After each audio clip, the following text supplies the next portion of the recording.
Right ඕකේ දැන්ගෙන මම පිටත් වෙනවා නාරයන්පිට පොල්හෙන්ගොඩ ඉඳන් ඉස්සලාම කිර්ලපන මෙඩිමැක්ස් ෆාමසියකට යන්නේ නාරයන්පිට සොරි කිර්ලපන පොලිසිය ඉස්සරහා තියෙන මෙඩිමැක්ස් ෆාමසියකට යනවා. එතනින් මගේ දන්න යාළුවෙක් නිසා මම එතනින් බඩු කීපයක් ගන්න යනවා. බෙහෙත් වර්ග ඕන වෙලා තියෙනවා. ඉතින් ඒ බඩු ටික අරගෙන එහෙමම කවුරු හරි ඔයගොල්ලන්ගේ බඩු මොනාරි තියෙනවා නම් දෙන්න වේලි ආහාර ඒ වගේ දේවල් පිටි කර පොල් කිරි ඒ වගේම සැනිටයිසර් පැනඩෝල් අන්න ඒ වගේ පොඩි පොඩි දේවල් තියෙනවා නම් ගන්න පුළුවන්. ඉතින් අරන් දෙන්නත් පුළුවන්. එහෙම නැත්නම් ඔයගොල්ලන්ට ගෙදර තියෙනවා නම් ගෙනත් දෙන්නත් පුළුවන්. ඉතින් මම දැන් යන්නේ කිර්ලපන මෙඩිමැක්ස් ෆාමසි ගාවට කිර්ලපන ඉන්න කට්ටිය පුළුවන් නම් එන්න එතනට මම විනාඩි 15ක් 20ක් වගේ මම එතන ඉන්නම්.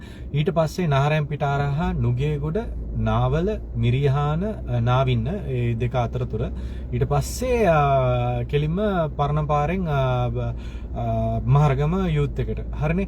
ඉතින් ඔයගොල්ලෝ ওই පළාත් වල ඉන්නවා නම් මට මෙසේජ් එකක් දාන්න. නැත්නම් මගේ නම්බර එක තියෙනවා ඩිරෙක්ට් කෝල් කරන්න කමක් නැහැ. ඉතින් දැම්ම පුළුවන් නම් දන්න කට්ටියට ෂෙයා කරන්න. ඉතින් පුළුවන් තරම් මටත් ලොකු මේ වෙලාවේ ලොකුම විදියක හෙල්ප් කරන්න බෑ. ඒ වුණාට මම මේ තියෙන ගන්න පුළුවන් බඩු ටික අරගෙන මම මාර්ගම යූත් එකට යනවා. එතන පොඩි සපෝට් එකක් මට පුළුවන් තරම් හෙල්ප් එකක් කරන්න. ඉතින් මම දන්නවා මම පරක්කු වැඩි කියලා හේතුව ඇවිල්ලා මම තනියම ඉන්න නිසා ගොඩක් දේවල් මම මැනේජ් කරගන්නත් ඕනේ. මම ඉස්සෙල්ලා යන්න කලින් ඉතින් ඒක නිසා තමයි මේක පරක්කු වුනේ.